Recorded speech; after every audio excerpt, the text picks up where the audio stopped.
Shalom saudara yang dikasihi Tuhan Yesus Kristus, selamat malam. Salam sejahtera buat saudara semua dimanapun saudara berada. Damai dan sukacita oleh Roh Kudus melimpah senantiasa dalam hati dan kehidupan saudara semua. Sebelum kita mendengarkan renungan firman Tuhan, mari sama-sama kita berdoa. Bapa kami yang di sorga, Bapa di dalam nama Tuhan Yesus Kristus, kami datang kepadamu Tuhan dalam doa kami pada saat ini, mengucap syukur kepadamu oleh karena berkat perlindungan Tuhan di sepanjang hari ini. Kami bersyukur untuk sukacita, damai sejahtera yang Tuhan limpahkan dalam hati kami. Dan kami bersyukur untuk keberadaan kami saat ini. Semua ini karena kemurahan-Mu Tuhan. Pada saat ini ya Tuhan, kami mau mendengarkan firman-Mu. Berbicaralah secara pribadi kepada kami masing-masing. Jamalah hati kami Tuhan, supaya kami dapat mengerti dan menerima dengan sukacita, serta menjadi pelaku-pelaku firman. Terima kasih Tuhan, dalam nama Tuhan Yesus Kristus, kami berdoa. Haleluya. Amin.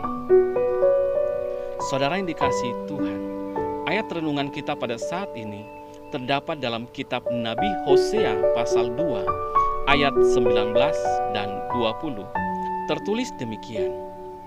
Aku akan menjadikan engkau istriku untuk selama-lamanya, dan aku akan menjadikan engkau istriku dalam keadilan dan kebenaran, dalam kasih setia dan kasih sayang. Aku akan menjadikan engkau istriku dalam kesetiaan, sehingga engkau akan mengenal Tuhan. Saudara yang dikasihi Tuhan, beberapa puluh tahun yang lalu di Coventry, Inggris, seorang pria menghubungi Biro Penasehat Warga dan meminta tolong untuk mencari tahu di mana istrinya berada. Staf di biro tersebut kemudian menanyakan hal-hal mengenai istrinya dan apa yang sebenarnya telah terjadi. Ternyata saudara, pria ini dan istrinya itu menikah sudah 25 tahun sebelumnya, dan istrinya pergi 3 hari setelah pernikahan mereka. Entah kemana. Staf tersebut bertanya kepada pria tersebut, "Apakah engkau mau menceraikan istrimu?" Pria itu menjawab, "Tidak, saya tidak mau menceraikannya.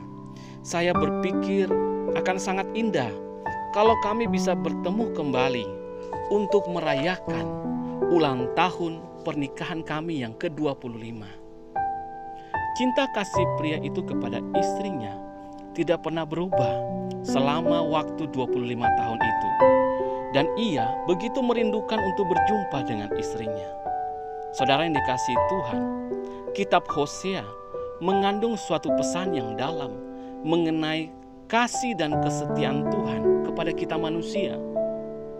Kita semua diibaratkan sebagai seorang istri yang tidak setia, dan Tuhan adalah suami yang setia.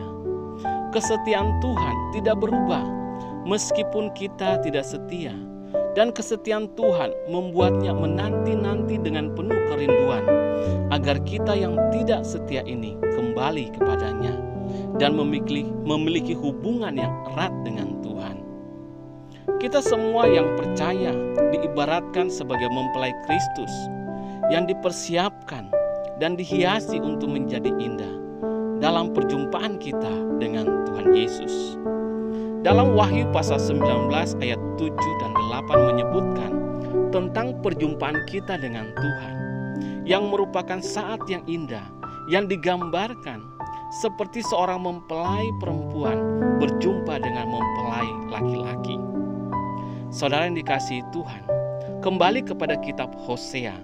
Tema utama pesan firman Tuhan dalam kitab itu adalah mengenai kesetiaan Tuhan.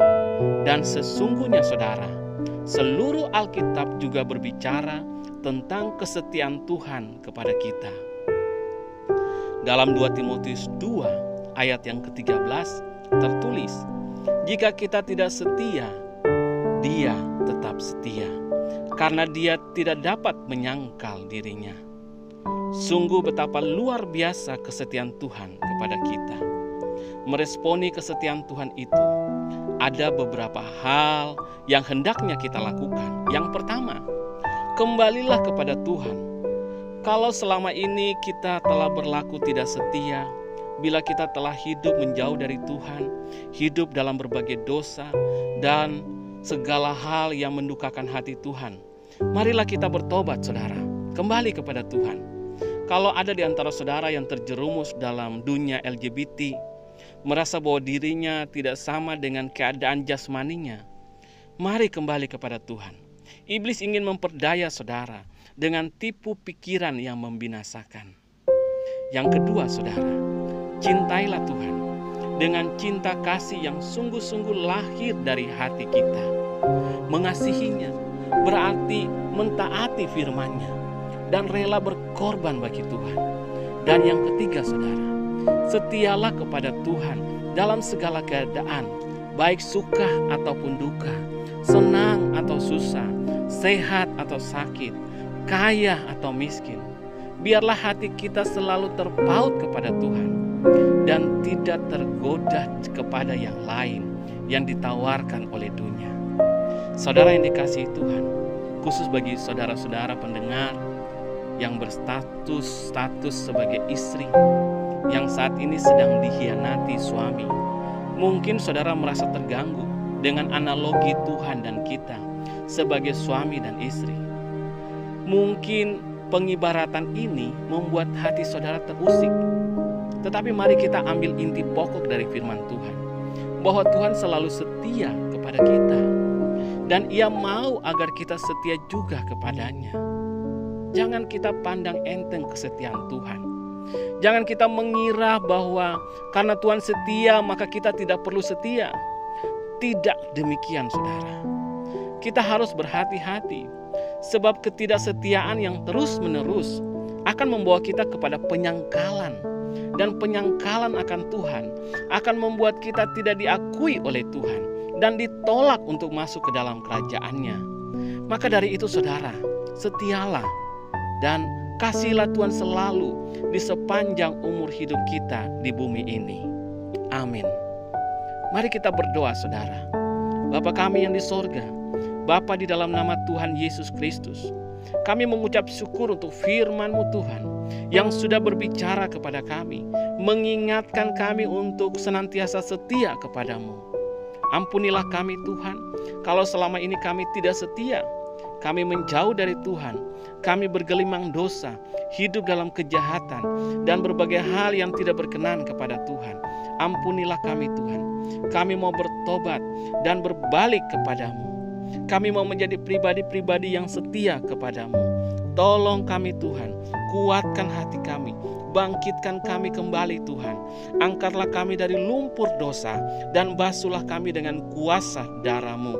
Sucikanlah kami, jadikan kami ciptaan yang baru sebagai mempelai-mempelai-Mu Tuhan yang dipersiapkan untuk berjumpa dengan Engkau. Terima kasih ya Tuhan. Berkatilah kami Tuhan di sepanjang malam ini. Berikan kami tidur yang nyenyak. Lindungi kami dengan kuat kuasa-Mu. Dan bangunkanlah kami kembali besok pagi dengan kekuatan yang baru. Tubuh yang sehat diberkati Tuhan. Untuk kami pakai memuliakan nama Tuhan lewat segala aktivitas kami. Terima kasih ya Tuhan. Kami bawa dan serahkan segala pergumulan dan persoalan hidup kami ke dalam tangan-Mu. Segala kekhawatiran, kecemasan, ketakutan kami serahkan kepada-Mu. Kami percaya Tuhan, Engkau memelihara hidup kami. Terima kasih ya Tuhan. Dalam nama Tuhan Yesus, kami berdoa dan mengucap syukur. Haleluya. Amin. Puji Tuhan, saudara yang dikasihi Tuhan. Saya percaya bahwa firman Tuhan menjadi berkat dan kekuatan buat saudara semua. Dan Roh Kudus akan menolong saudara untuk lebih lagi memahami kebenaran firman Tuhan. Tuhan Yesus memberkati saudara semua. Selamat malam dan sampai jumpa dalam renungan yang berikutnya. Haleluya. Amin.